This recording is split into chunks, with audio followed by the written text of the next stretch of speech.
In this video belongs to the grade 7 review for grade 8 math. This lesson will focus on decimals and percent. So before we begin, I would just like to quickly review your digit placement for numbers. This is very important for decimals because in order to be able to add, subtract, multiply, and divide your decimal numbers, you need to understand their placement value. So for example, here we have a picture of 34.7. So the 3 is in the tens spot, the 4 is in the ones spot, and the 7 is in the tenths spot. And if we had another decimal number like to the left of the decimal, we would have the hundredths and the thousandth. And this is important because you need to line up your placements. So you need to line up your tenths with your tenths, your ones with your ones, and your tens with your tens, and so on, in order to be able to add, subtract, and multiply effectively. So if I were to add 35, for example, 35 point, where is my marker? There it is. So 35.4, for example, I would not want to line up my 0.4 with the 4 of 34.7 because they don't belong in the same placement.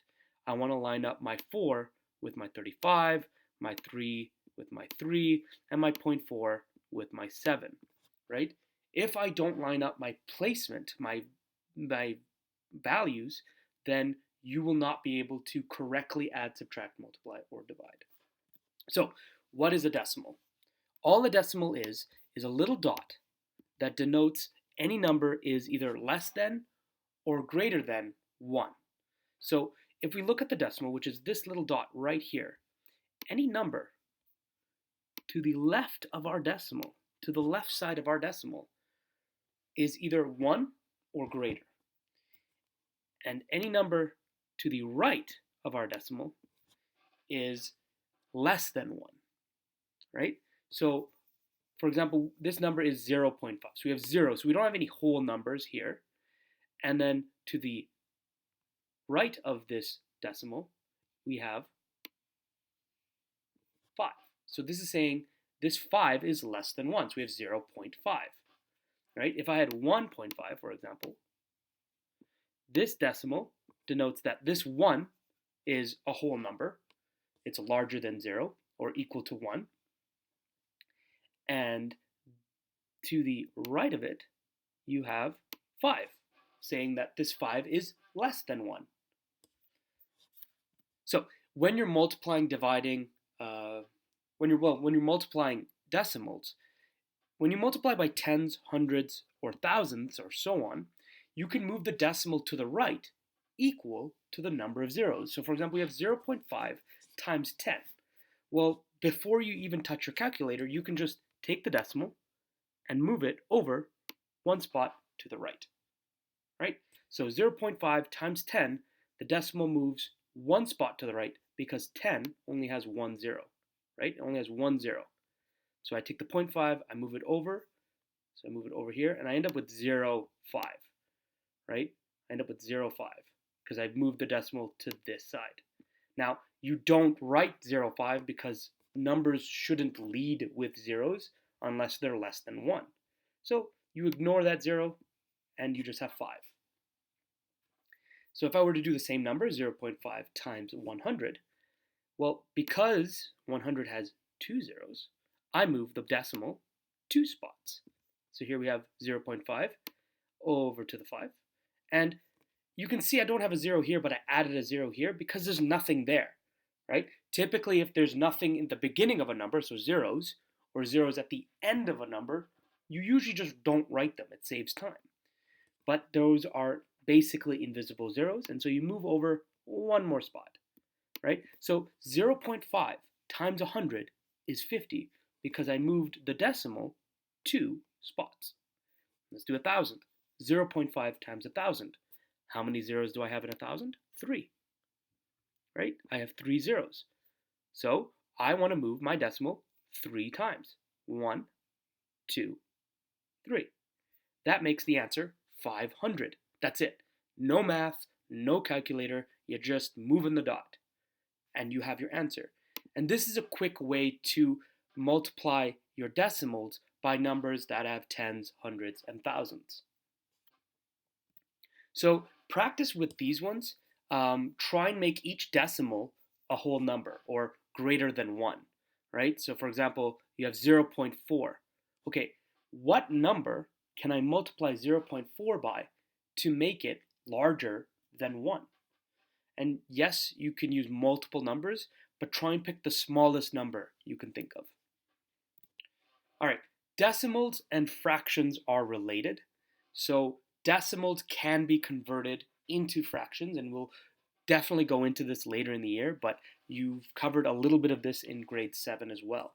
So here we see 0.5 is equal to 1/2. So 0.5 is equal to 1 over 2. Why is that the case? Well, how do we turn these decimals into 1/2? Well, first we multiply the decimal by a number that can turn it into a whole number. So here we see 0.5, and as we saw before here, when we multiply 0.5 by 10, we move the decimal over one spot. So here we can multiply 0.5 times 10 to make that a 5. Now we don't have such a difficult number to deal with. We don't have a number less than 1, we have 5. Then you take the 10, the number you divided by, so this number here, the number you multiplied by, and you put that underneath the whole number, right? So we take 0.5, we multiply it by 10 to get 5. Then we put a line and we make the denominator the 10, the same number we multiplied. Okay, well now we have 5 over 10. Now we have 5 over 10. What do? Well, we can simplify this. And hopefully you remember simplifying your fractions. If you don't, please refer to the previous lesson that goes over that. So 5 and 10, what numbers can divide into 5 and 10? Well, 5 can be divided by 1 and 5. That's it. And 10 can be divided by 1, 2, 5, and 10. So what is the highest number they have in common? Well, 5. You can't use the 10 because only 10 can be divided by 10 in this case. 5 can't be divided by 10. So, well, it can, but you won't get a whole number. So we use 5. So 5 divided by 5, well, that's 1. 10 divided by 5 is 2, 1 over 2. So now we've successfully converted 0.5 into 1 over 2. And it only takes 2 operations. You multiply by a number to make it a whole number, and then you divide by that exact same number. So let's take a look at some examples. I'll do the first one for you to show you, because the first one only had 1 digit after the decimal, so only the 10th section. But in this one, we have one in the 100th section. So what do I do there?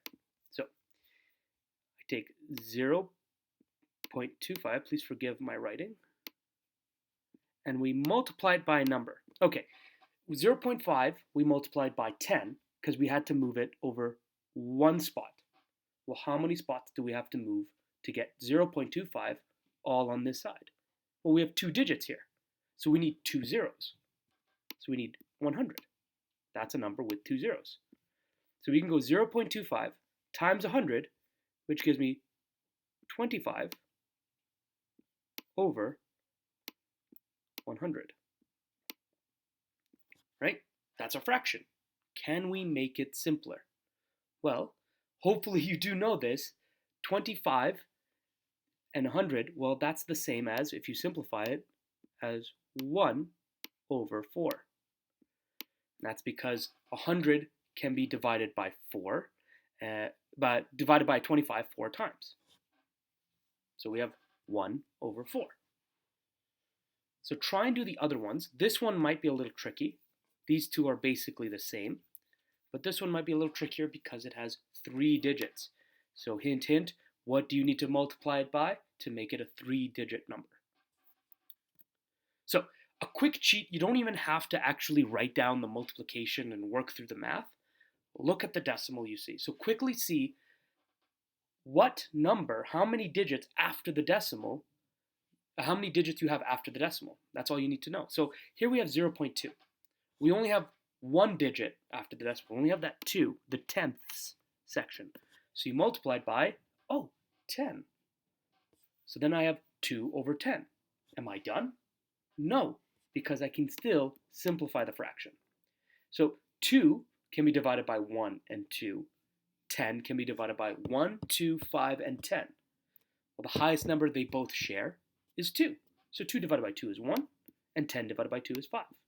So now we know that 2 over 10 is 1 over 5.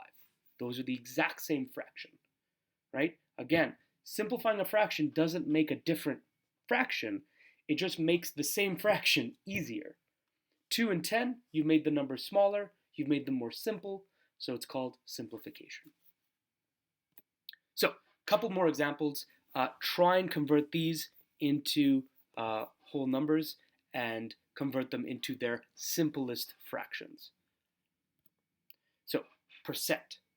What does percent mean? Now, percent is, I like to think of it as two words, per cent. So if I were to use the example of this store sells apples at $1 per apple. So it's $1 per apple. Per means for every one. And cent, well, that's short for 100, centi. So percent means out of 100, for every 100. And that is why the maximum you can give is 100%, because it's always per centi, per 100, right? So if you can easily interchange percent and decimals, because 100% is 1, right? 50% is half. So as a fraction, that would be 1 over 2. And if you look to previous slides, you can see that 1 over 2 is the same as 0.5. And a quarter is 25%, or is 1/4.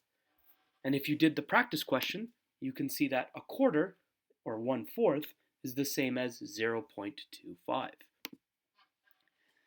So percent and decimals can be changed back and forth. 0.5 can be 50%.